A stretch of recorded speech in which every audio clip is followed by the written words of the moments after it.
கடல் புறா எபிசோட் 11. கடலின் சத்தியமும் மறைந்த வாரிசும். சோழர்களின் மறைக்கப்பட்ட கடல் ரகசியத்தை தேடி இளங்கதிஸ் தனது பயணத்தை தொடர்ந்தான். மர்மதீவு, துரோகம் மற்றும் கடலில் மறைந்த சக்தி. இளங்கதிர்: இந்த பயணம் இப்போதான் ஆரம்பம். புயலுக்கு முன் அமைதி. கப்பல் மெதுவாக நகர்கிறது. கடலில் அசாதாரண அமைதி. மறவான் கவலைப்படுகிறான். மறவான்: கடல் இப்படி அமைதியாயிருந்தா அடுத்தது புயல்தான். திடீரென நீரில் பழைய சங்கிலி, மூழ்கிய கப்பல் சிதைவுகள். இளங்கதிர் உணர்கிறான், இது பழைய சோழர் கடற்படை பாதை. மறைந்த வரைபடம். உடைந்த கப்பலில் இரகசிய பெட்டி. பாலி எரிந்த வரைபடம். சின்னம்: அரச குடும்ப முத்திரை. இந்த வரைபடம் உலக கடல் வர்த்தகத்தை கட்டுப்படுத்தும் சக்தி கொண்டது.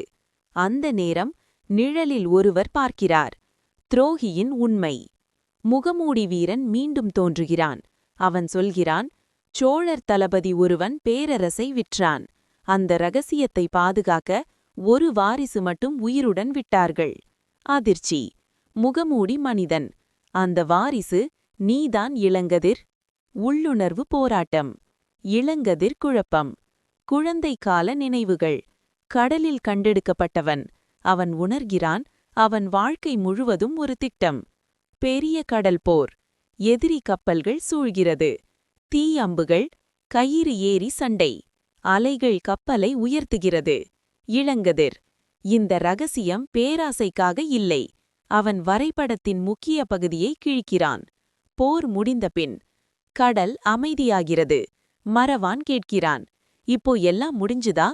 இளங்கதிர்: இல்ல, இது தொடக்கம் மட்டும். தூரத்தில் புதிய கொடி கொண்ட கப்பல் வருகிறது. இன்னொரு சக்தி இந்த இரகசியத்தை தேடுகிறது. நிழலில் புதிய எதிரி. அவன் கையில் முழு வரைபடத்தின் மற்ற பகுதி. கடல் இன்னும் தனது இரகசியங்களை மறைத்தே வைத்திருக்கிறது. இந்த கடல் பயணம் உங்களுக்கு பிடித்திருந்தால் சப்ஸ்கிரைப் பண்ண மறந்துடாதீங்க. அடுத்த பகுதியில் உண்மையான கடல் பேரரசின் வரலாறு தொடங்கும்.